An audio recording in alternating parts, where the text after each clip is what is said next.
ദൈവനാമത്തിന് മഹത്വം ഉണ്ടാകട്ടെ. അപ്പോസ്തല പ്രവർത്തികൾ 9-ാം അധ്യായം 17-ാം വാക്യം ഇപ്രകാരം വായിക്കുന്നു: അങ്ങനെ അനന്യാസ് ആ വീട്ടിൽ ചെന്ന് അവന്റെ മേൽ കൈവച്ച്, ശൗലേ, സഹോദര, നീ കാഴ്ച പ്രാപിച്ച് പരിശുദ്ധാത്മ പൂർണ്ണനാകേണ്ടതിന് നീ വന്ന വഴിയിൽ നിനക്ക് പ്രത്യക്ഷനായ യേശു എന്ന കർത്താവ് എന്നെ അയച്ചിരിക്കുന്നു എന്ന് പറഞ്ഞു. പൗലോസിന്റെ ജീവിതത്തിലെ ഏറ്റവും ശ്രദ്ധേയമായ അനുഭവങ്ങളിൽ ഒന്നാണ് അനന്യാസിന്റെ കൈവപ്പും കാഴ്ച പ്രാപിക്കലും പരിശുദ്ധാത്മ സ്നാനവും നിയോഗമേറ്റെടുത്തുകൊണ്ട് സുവിശേഷത്തിനു വേണ്ടി താൻ ഇറങ്ങുന്നതുമായ അനുഭവങ്ങൾ. അനന്യാസ് പൗലോസിനെ കാണുമ്പോൾ പറയുന്നുണ്ട്, നീ വഴിയിൽ കണ്ട കർത്താവാണ് എന്നെ അയച്ചിരിക്കുന്നത്. എന്നെ ഇവിടെ അയച്ചതിന് 2 ഉദ്ദേശമാണുള്ളത്. നീ കാഴ്ച പ്രാപിക്കണം, നീ പരിശുദ്ധാത്മ പൂർണ്ണനായി തീരണം. അതിനുവേണ്ടി ദൈവം അനന്യാസിനെ തെരഞ്ഞെടുത്ത് പൗലോസിന് കൈവെപ്പ് കൊടുക്കുവാനായിട്ട് പറഞ്ഞയക്കുകയാണ്.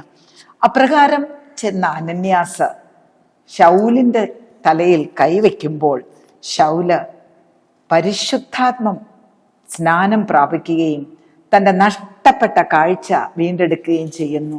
അനന്യാസിന് 2 നിയോഗങ്ങളാണ് ദൈവം ഇവിടെ കൊടുത്തയക്കുന്നത്. ഒന്ന്, ഭൗതികമായ ഈ ലോക ജീവിതവുമായി ബന്ധപ്പെട്ട ഒരു നിയോഗവും ഒരു ആത്മനിയോഗവും. താൻ യേശു കർത്താവുമായിട്ടുള്ള എൻകൗണ്ടറിൽ തൻ്റെ കാഴ്ച നഷ്ടപ്പെട്ടിരിക്കുകയാണ്. കഴിഞ്ഞ 3 ദിവസങ്ങളായിട്ട് ലോകം കാണാൻ പറ്റാതെ വണ്ണം അന്ധകാരത്തിലിരിക്കുന്ന പൗലോസിന് ഇനി സുവിശേഷത്തിന്റെ ഒരു പടക്കുതിരയായിട്ട് ഓടണമെങ്കിൽ തൻ്റെ വഴികൾ കാണേണ്ടതിന് കാഴ്ച പ്രാപിക്കേണ്ടത് അത്യാവശ്യമാണ്. അതുകൊണ്ട് അവന് ഭൗതികമായ കാഴ്ച കൊടുക്കുവാനായിട്ട് അനന്യാസ് അവന്റെ തലയിൽ കൈവയ്ക്കുകയാണ്. 18-ാം വാക്യം ഇങ്ങനെ പറയുന്നു: ഉടനെ അവന്റെ കണ്ണിൽ നിന്ന് ചെതുമ്പൽ പോലെ വീണ് കാഴ്ച ലഭിച്ച് അവൻ എഴുന്നേറ്റ് സ്നാനം ഏറ്റു. ഉടനെ അനന്യാസ് പൗലോസിന്റെ തലയിൽ കൈവച്ചപ്പോൾ ചെതുമ്പൽ പോലെ ചിലത് അവന്റെ കണ്ണിൽ നിന്ന് വീഴുകയുണ്ടായി. അവന് കാഴ്ച കൊടുക്കുക മാത്രമല്ല, അവന് ആത്മീയ ഉൾക്കാഴ്ച കൊടുത്തുകൊണ്ട് താൻ ഇനി ഏറ്റെടുക്കാൻ പോകുന്ന സുവിശേഷത്തിന്റെ വ്യത്യസ്തമായ ജീവിതാനുഭവങ്ങളെ ഏറ്റെടുക്കുവാനുള്ള മനക്കരുത്തും ആത്മധൈര്യവും ഉണ്ടാകുന്നതിന് ചില ചെതുമ്പലുകൾ അവന്റെ കണ്ണിൽ നിന്ന് പോകേണ്ടതുണ്ട്. ഈ ചെതുമ്പലുകളെ കാഴ്ച കുരുടാക്കുന്ന തിമിരങ്ങൾ എന്ന് വേണമെങ്കിൽ നമുക്ക് പറയുവാനായിട്ട് സാധിക്കും. മനുഷ്യന്റെ കാഴ്ചയെ കുരുടാക്കുന്നത് എന്തും തിമിരമാണ്. പൗലോസ് ശൗലായിരുന്ന സമയത്ത് തൻ്റെ ജീവിതത്തിൽ ഒരുപാട് തിമിരങ്ങൾ ഉണ്ടായിരുന്നു. തൻ്റെ ജീവിതത്തെ കുരുടാക്കിയ കുറേ ചെതുമ്പലുകൾ ഉണ്ടായിരുന്നു. ആ ചെതുമ്പലുകളാണ് അവന്റെ കണ്ണിൽ നിന്ന് ഇപ്പോൾ താഴെ വീണുകൊണ്ടിരിക്കുന്നത്. ശൗൽ ക്രൈസ്തവ മാർഗത്തിനെതിരെ കൊലയും ക്രൂരതയും ചെയ്തുകൊണ്ട് ഓടി നടന്ന സമയത്തുണ്ടായിരുന്ന ആദ്യത്തെ ചെതുമ്പൽ ധാർഷ്ട്യത്തിന്റെയും അഹങ്കാരത്തിന്റെയും ചെതുമ്പലായിരുന്നു. തന്നെ ക്രിസ്തുവിൽ നിന്ന് മാറ്റി ക്രൈസ്തവ മാർഗത്തിനെതിരെ ഒരു ശത്രുവാക്കി നിർത്തിയിരിക്കുന്ന ധാർഷ്ട്യത്തിന്റെ, അറഗൻസിന്റെ ഒരു ചെതുമ്പൽ. അത് തൻ്റെ കണ്ണിൽ നിന്ന് താഴെ വീണാലേ തനിക്കിനി സുവിശേഷത്തിന് പറ്റുന്ന ഒരു പാത്രമായി തീരുവാൻ പറ്റുകയുള്ളൂ.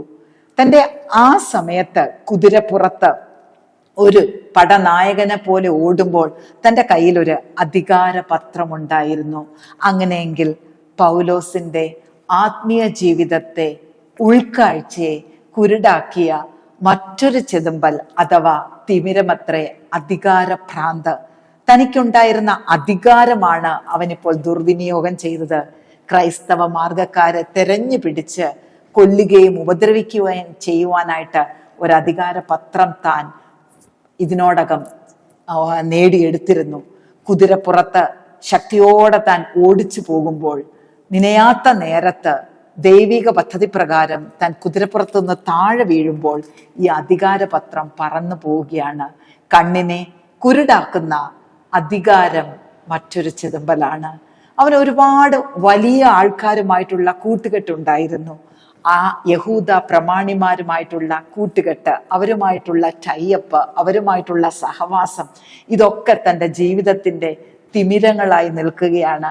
യേശുവിനെ കണ്ടെത്തുന്നതിന് തടസ്സമായിട്ട് അവൻ്റെ ജീവിതത്തിൽ നിന്ന് തിമിരങ്ങളാണ് ധനം, മാനം, വിദ്യാഭ്യാസം, യഹൂദ മതത്തിലുള്ള ഗമാലിയലിന്റെ കാൽക്കലിരുന്ന് പഠിച്ചതിന്റെ ആർജവം, ബെന്യാമീൻ ഗോത്രത്തിൽ പിറന്നതിന്റെ ഊറ്റം, ഇങ്ങനെ ഒരുപാട് തിമിരങ്ങൾ അവന്റെ കണ്ണിനെ ബാധിച്ചിരുന്നത് കൊണ്ട് ഈ തിമിരങ്ങൾ മാറ്റാതെ ദൈവത്തിന്റെ കയ്യിലെ ഇണങ്ങിയ ഒരായുധമായി തീരുവാൻ ഒരു കാലത്തും അവന് സാധിക്കുകയില്ല. അതുകൊണ്ടാണ് കർത്താവ് അനന്യാസിനോട് പറയുന്നത്, അനന്യാസേ, നീ എഴുന്നേറ്റ് ശൗലിന്റെ അടുക്ക പോവുക. നിനക്ക് ഞാൻ 2 നിയോഗങ്ങളാണ് ഇന്ന് പകൽ തരുന്നത്. നീ അവന്റെ മേൽ കൈവയ്ക്കുമ്പോൾ അവന് കാഴ്ച ലഭിക്കും. കാരണം അവൻ പ്രയോജനപ്പെടേണ്ടവനാണ്. അവൻ പരിശുദ്ധാത്മ പൂർണ്ണനായിട്ട് ഈ സുവിശേഷത്തിന് വേണ്ടി കഷ്ടവും നഷ്ടവും അനുഭവിക്കേണ്ടതാണ്. അങ്ങനെ 19 വാക്യം 9 വാക്യം ഇപ്രകാരം പറയുന്നു, ഉടനെ അവന്റെ, അപ്പോസ്തല പ്രവൃത്തികൾ 9 വാക്യം പറയുന്നു, ഉടനെ അവന്റെ കണ്ണിൽ നിന്ന് ചെതുമ്പൽ പോലെ ചിലത് വീണു. ദൈവിക പദ്ധതിക്ക് തടസ്സമിട്ടുകൊണ്ട് കണ്ണുകളെ കുരുടാക്കുന്നത് എന്ത് തന്നെയാണെങ്കിലും അത് തിമിരങ്ങളാണ്, അത് ചെതുമ്പലുകളാണ്. ദൈവസ്നേഹത്തിൽ നിന്ന് നമ്മെ അകറ്റുന്ന നമ്മുടെ അഹങ്കാരങ്ങൾ, നമ്മുടെ സ്വാർത്ഥതകൾ, നമ്മുടെ അസൂയകൾ, നമ്മുടെ ലോകമോഹങ്ങൾ, നമ്മുടെ കൂട്ടുകെട്ടുകൾ എന്തുമായിക്കൊള്ളട്ടെ, അത് ചില ചെതുമ്പലുകളാണ്, ചില തിമിരങ്ങളാണ്. അത് നമ്മുടെ ആത്മീയ ഉൾക്കാഴ്ചയെ പരിമിതപ്പെടുത്തുന്നു. പൗലോസിനെ പോലെ ഇത്ര പ്രഗത്ഭനായ ഒരുവന് പോലും അനന്യാസിന്റെ കൈവപ്പിനാൽ ചെതുമ്പലുകൾ താഴെ വീണ് സുഗമമായ കാഴ്ച സാധ്യമാകണമെങ്കിൽ സാധാരണക്കാരായ നമുക്ക് എത്രയധികം ചെതുമ്പലുകളാണ് മാറേണ്ടിയിരിക്കുന്നത്. ആത്മീയ ജീവിതത്തിന്റെ ദർശനം നഷ്ടപ്പെടുത്തുന്ന, കണ്ണ് കുരുടാക്കുന്ന നമ്മുടെ ഇഷ്ടങ്ങൾ, നമ്മുടെ മോഹങ്ങൾ, നമ്മുടെ പരിചയങ്ങൾ, നമ്മുടെ കൂട്ടുകെട്ടുകൾ, അവയെല്ലാം നമ്മിൽ നിന്ന് മാറിപ്പോകട്ടെ. അപ്രകാരമുള്ള ചെതുമ്പലുകൾ നമ്മുടെ കണ്ണുകളിൽ നിന്ന് താഴെ വീഴുമ്പോൾ ദർശനം നമുക്ക് ലഭിക്കും. നമ്മെക്കുറിച്ചുള്ള ദൈവിക പദ്ധതികൾ നമുക്ക് മനസ്സിലാകും. അങ്ങനെ കുതിരപ്പുറത്ത് ഓടി നടന്ന ശൗലിനെ നിനയാത്ത നേരത്തെ താഴെയിട്ട് അവന്റെ കണ്ണ് കുരുടാക്കുകയും അനന്യാസിന്റെ കൈവപ്പിനാൽ ചെതുമ്പലുകൾ താഴെയിടുകയും പരിപൂർണ കാഴ്ചയുള്ളവനായി തീർത്ത് സുവിശേഷത്തിന്റെ മാനപാത്രമാക്കി തീർത്ത ദൈവം ഇന്ന് പകൽ നമ്മിൽ നിന്നും പലത് ആഗ്രഹിക്കുന്നുണ്ട്.